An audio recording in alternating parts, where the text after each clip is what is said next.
Hey, Rabanzo here. I was going to do this on Facebook Live, which has a screen share feature, but it didn't work out so well, which I was kind of afraid would be the case even if the feature worked. Facebook Live it's all right. I'm going to create this video and put it on YouTube, and I'll let you know about it on the Unstarving Musician Facebook page. It is a video about how to make a demo in GarageBand, which is something I did recently. And yes, I would like you to know how to do the same. What I need to do is learn how to put my picture down here at the bottom so you can watch me talk. You can see my pretty face while I'm telling you all this stuff. Because I'm being really animated right now, only you can't see it. All right, so we're looking at GarageBand, which comes with MacBook Pro. I'm running, not like a brand new MacBook Pro by any means. It's running Mac OS Mojave version 10.14.6 in parentheses 18G95, whatever that is, and it's a mid-2014 machine. Barely cutting the mustard these days of some applications, including some that I'm going to be running soon, 8 gig of RAM, and I don't think it's upgradable. But anyway, it still cuts the mustard, so to speak. And this right here, anyway, so GarageBand, hey, I guess I'll stay basic here, but that's what it looks like there. If you don't see it there, hey, it's on your MacBook Pro, I guarantee you. Just go up here and type GarageBand and you'll find it up there in that little magnifying glass. See how I did that? It's my favorite feature. Find a file, find an app, GarageBand. Pretty cool, huh? All right, so you got it open. Normally what you'll see is probably a window like this the first time you open it up. And I think I did, I probably use this selection right here to get started. I'm not going to go through that today, and hopefully that doesn't skip some sort of vital bits of information that you need, but I really don't think it will. You can say new project, you can choose songwriter, and I think you can even do a blank template. Let's see what happens if I click that. Yeah, empty project. Let's go back. That was from project templates. Look at that. They got lessons here. Dang, they got everything. I don't even know how all this stuff works. I use it for podcasting, quite frankly. But in your case, if you're going to record a demo like I did, you could probably choose something like songwriter, or maybe you're just going to do voice, or maybe you're curious about this stuff here. You're a guitar player, or whatever. There's a lot of stuff in here. I'm barely scraping the surface, but I just wanted, again, I wanted to show you how to make a demo. So I'm going to open that project I had open just a moment ago, and that's a podcast episode. I don't know why. I guess, you know what, it wouldn't be a bad idea to, actually, let's go straight to the demo. There's no point in looking at this, really, unless you want to see what a podcast episode looks like. That's what it looks like. An Unstarving Musician episode. So here's my demo. Oh, actually, I think I have the original. Let's see. So that's kind of the latest version of the demo, but let me see if I have the original. Yeah,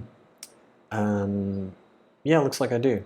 So it was just 2 tracks. I'm not sure why I have all these here, but when I first opened this up, I can tell you what it had was, let me get rid of this.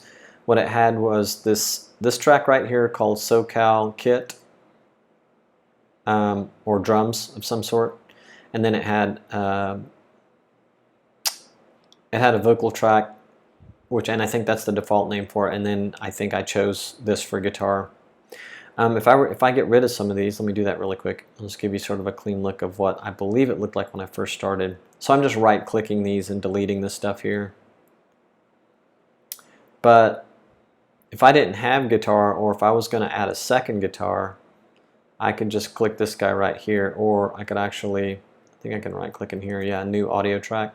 So I'm a big shortcut person, so I did a right click here in this blank area, and it was going to give me a new audio track, or I can click this plus button here. But if I click plus, it'll ask me what I'm going to add. Maybe I'm going to add a second vocal track or a guitar track. Let's say I was going to put a second guitar on there. I'll create that, and looks like it gave me, I don't like this library window over here that it does, a shortcut, which I mentioned to you I'm real big on. You can get rid of it here with hide library. or you can use the shortcut key, which is Y, as you can see there. So I usually shut that down. Kind of bothers me, but it's open right now, so let's look at it. You can pan through a bunch of stuff here and look at all these classic amplifier sounds that they have, and then you can choose different types of sounds that, for instance, that Brit and Clean amp simulator provides. And these are actually pretty cool. I was messing about with it because a friend sent me an electric guitar track, and I just started goofing around. I kind of messed it up, mucked up what he had done, but I can easily fix that. My quick cheat way of fixing it is just to reload the original track that he gave me, add it back into the demo. So this is what the original looked like. Let me get rid of this. I didn't have any electric guitar track. I didn't need this drum track, but I left it. I thought about using it. So there are all these, let's see if I can, that's funny. Let me look at edit here. No. So this was a little different to me today, but, oh, I see. Here we go. So I just clicked a plus there to add one of those. I don't think you're going to hear this. No, you're not. But I had that there, and I ended up looping it. Let's see how we do that. I forget. I think, let's see. Yeah, you can just do it right there. So I looped it. I tried to see if I could work it out just to have a basic drum beat for the track, but I didn't like it. I'm planning to record the drums for this track myself, and the time I would have invested to learn how to use a kit sound and to play the parts on my Mac, it just wasn't worth it, because to me, for the purposes of the demo track. So I didn't do it. I ended up deleting it all. Most important thing I did, though, before I even considered putting drums on, was I recorded the vocal track. So that's this one right here. It's really incredibly easy. So if let me just actually duplicate this track. Actually, yeah, let me duplicate it. What the heck? You might want to know how to do that anyway. New track with duplicate settings. So I just put it right there. And whichever one of these you're highlighting is the one that you're going to be using. So I can record, let's see, can I? Yeah, I think I can record a voice track right here. In fact, I'll just hit record. So it's actually recording what I'm saying because I have an external lav mic plugged in to the laptop for the purpose of creating this video. So that's what it's doing right there. And when I'm done with it, boom, I just stop and I can go back and listen to it. And I wish I could play it for you here. I haven't quite gone to the trouble to set all that up, just like I didn't set up my picture-in-picture so you could see my pretty face. But that's what I did to record the vocal track. But what I did before that, I think I said the first thing I did was do the vocal track, which was not right. So let's kill that and get rid of this. The first thing I did was record the guitar track, which is this one right here. I think I just chose natural strum because I was not interested in having any effects in spite of all the stuff that you see here. I was not interested in having any effects on it per se. I might have done that, put a little compression on there. Maybe that may be from something that maybe wasn't what I ended up sending to my friend. But so a lot of you hear me say I'm not a guitar player, and those of you that have played with me recently know I'm not a guitar player. I'm more of a drummer. Although I love playing guitar, and I'm spending more time reacquainting myself and learning it. But I play enough to come up with a melody for my song, which I recorded on this track here. Now, how did I do that on my Mac? So I didn't have an amplifier, didn't need one. What I chose to do was just use a microphone. I used my vocal mic, which is a Shure Beta, let's see. It's a Shure Beta 58A. It's a great little vocal mic, workhorse vocal mic. It's not high-end, but it really is a great mic for performing live. I used that and held it, positioned it in front of the acoustic port of my guitar and played away. But in order to capture the sound off the mic, I had to use an audio interface that would convert my microphone's XLR input to USB. And I use something called, for this demo, I used something called the Shure X2U, which is what I bought for podcasting. It's the same. It is the same piece of gear that I bought for my podcast. Same one I use, I'm sorry, for doing podcast interviews. So when you hear my voice, I'm recording on that Shure microphone I mentioned, and the interface that helps me plug it into my computer so that it can record my voice is that Shure X2U XLR to USB interface. It's an okay device. It was super affordable. I would recommend it to someone starting in podcasting if they needed an audio interface. But I would tell you about the downfalls of it, which I'll tell you really quick right now, is that the gain control on it, which controls the gain or the input level of the microphone, it's just a little, it's not a slider dial, I forget what you call it. It's like a dial, like one of those little round things that's sunken down in the device, and you use your thumb to turn it up or down. It's, I can't really see where I'm at. It doesn't have adequate sensitivity, so the margin for getting it too high or not high enough is very tiny, and that's been a problem for me. It wasn't a huge problem for this demo. I had to experiment a few times. So before I went through the trouble of trying to play through the whole song for this demo, I played a little bit and listened to it, and I had to turn that gain down, as a matter of fact, because it sounded like poo, because it was overdriving. But I got that straight and played away. So yeah. So then, I got my guitar track here. I turned on the metronome, and I think this right here, if I remember right, gives you a lead-in count, meaning that if I turn that on, this guy right here, if I turn that on and then hit record, I'm going to hear 4 clicks to whatever tempo I've set. So here it's set to 120 beats per minute, which I believe is what I recorded at, even though I wanted it to be a little faster, I think. So what you'll hear is 1, 2, 3, 4. Not that fast, but and in this case it sounds kind of like a cowbell or a wood block. And then if you have this guy clicked on, it's going to count for you the whole way through, so that gives you a click track, as well known. I use that because my timing's not that good, so I played to the click track. And when I recorded this, even though you're looking at one, yeah, I guess I did record it in one sitting, which is phenomenal. Oh, I tried to do it in pieces because I kept screwing up. Not a guitar player, but that was harder than I thought it would be, so I realized the easiest thing for me would be, and it's a little bit of a limitation of GarageBand, and also maybe a little bit of my lack of experience for doing something like what I was doing, recording this guitar track for a demo. But I thought it was worth it just to spend 15, 20 minutes, whatever, practicing through it so I could get through it without any huge mistakes. It has some mistakes. Not mistakes so much as flaws in the playing, if you will, which have to do with just my natural abilities and where they are at this point in my guitar journey. But it's not huge. I was able, so after I got the guitar down, I came over and started putting the lyrics down. Now the lyrics you'll see here are, let's highlight that track. The lyrics, you'll see here, and there's 1, 2, 3, 4 tracks here that the lyrics were done on. And the reason for that, why did I do that? I'm not really sure. When I first recorded it, I had, like this verse right here, this is a verse and a chorus, I can tell by looking at it.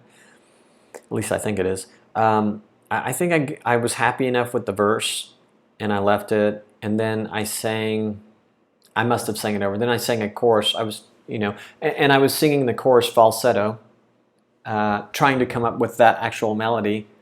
And so I got that figured out, sang probably 2 more verses. So when I gave this to my friend, I had choruses through the entire song, and I had verses all the way up until where the last verse ended up being, which is here. But after I got his feedback, I went ahead and put another verse in and then re-recorded the choruses. Well, I must have re-recorded this one Now it looks like I re-recorded everything, and then maybe this is, I don't know if that's a bridge or a chorus, but yeah, looks like I re-recorded all of them. So I wanted to put the chorus in at my full voice, so it was a little bit more listenable. So I put that in there, and the cool thing is if you have a guitar track recorded and you use the click track here, and you let this guy count you in. It may not be perfect. You may not be right on the first time you do it, but with a little practice going through it 2, 3, 4 times, you'll be able to come in where you want to come in and do your thing. My timing execution, again, this is a demo. It was just to capture the general idea and share with a couple friends. My timing was adequate. It's not perfect, so I left it. What else? So for editing, so in the case of this right here, this track right, let's see if I can just highlight the one.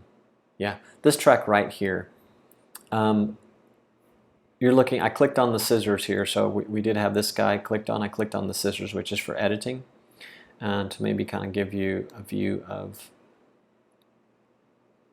where you would do like some cutting. So maybe this was one take right here, and I ended up cutting it after that and redoing this second part.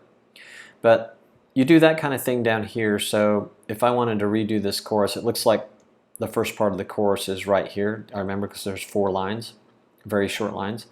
I could just remove it by double clicking there, and you'll see that I just made a new little piece, and I can literally just hit the delete key and boom, it's gone.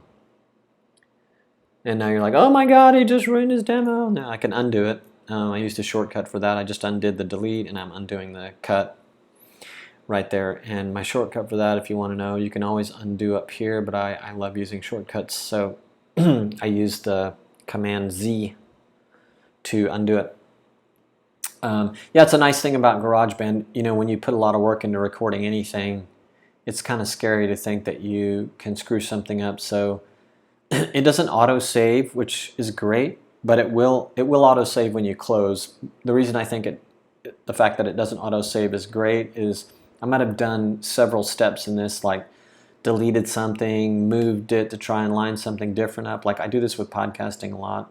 Sometimes there are reasons why I might want to take some bit out, and then I have to manipulate the 2 voice tracks, mine and the guests, in such a way that it still flows. So sometimes that can involve, I don't know, cutting, moving a couple times, 2 or 3 times. And then if it turns out I hated that, I can just undo. Or if I did something really stupid like deleted a bunch of stuff accidentally, if I can usually just close it and tell it not to save and reopen it, and I'm cool. And everything's fine. That doesn't mean you can't lose stuff. I have lost stuff before. I couldn't even tell you how, but anyway, it happens with any software. So let's see. I got all my vocals recorded here. I got my guitar recorded here. We talked about the click track. You can set your tempo here. I think you just, let's see, how do you do that? Oh yeah, I double clicked in there just now, and I can change it to 125 or leave it at 120. The time signature was set at 4/4. I didn't have a need to change that, so I just left it. And these right here are input levels, volume levels. They're not set where I would if I were podcasting, but I believe these were just left at 0 dB, and they sounded fine to me. So you might, like your audio interface, I was talking about my little Shure audio interface that converts XLR to USB so I could plug a mic into my laptop. You'll have some gain control there for the volume, and then you can, I tend to use these for after the fact. You want to try and get it in at the source as best possible. So you want to try and make sure your gain is not too high from the input source, so in this case the microphone. If it was, I can do some correction by lowering this. It's not going to really get rid of the shitty sound, if I may use that word, but it'll make it a little less, can make it a little less offensive to the ear. And then there are a bunch of things over here that you can do with compression and EQ that can help fix flawed sound. Like when I do a podcast interview, if I screwed up and my input level was too high and it's doing what's called clipping, which gives you that distorting sound, I can come over here and doctor it up a bit and make it sound considerably better. You know, you don't want to have to do that, but if I had to do it for a demo, if I was in a hurry or something and just was like, I can't stand the thought of re-recording that whole thing or whatever, you could do it. You could do that with your demo too. So, and the way those work, I shouldn't spend a lot of time on this in this video, but you can add plugins down here and turn them on and off here. So you can turn that guy on here, turn this guy off here, and switch things on and off, mess with levels. The one thing I wish I could do here, you cannot undo stuff here. So once you start mucking around with this, you've forever changed it. That's kind of a strange thing to me. And I don't know of a way to copy, like, if I wanted to copy the settings from this track to this one, I don't know a way to do that other than to go back and forth and look at it. And I don't think, this is one of the things that's kind of limiting about GarageBand. But, you know, I'm of the mindset, don't add a bunch of stuff to it effects-wise, especially when you're doing a demo. Keep it, try to record effectless with none of that stuff on there, and then add a little bit in later if you want to make it sound a little nicer, but there's no point in adding things straight away, in my opinion. So, okay, so after that, yeah, just save the project and it's good to go. Except then I did have to convert. So this saves it as in a format called proprietary to GarageBand. I think the actual format extension is in fact GarageBand, but you have to convert it to share it with someone unless they're going to be expected to open it up in GarageBand, which I don't think is a great idea. I'm not even sure you can do that, but if you know someone is going to open it in GarageBand, you can send them, I would recommend sending them WAV files. So I chose export to disk just then, and you have these different options here. These are podcast episodes that I save to WAV usually, sometimes MP3, depends on what kind of sound treatment they're going to go through after this.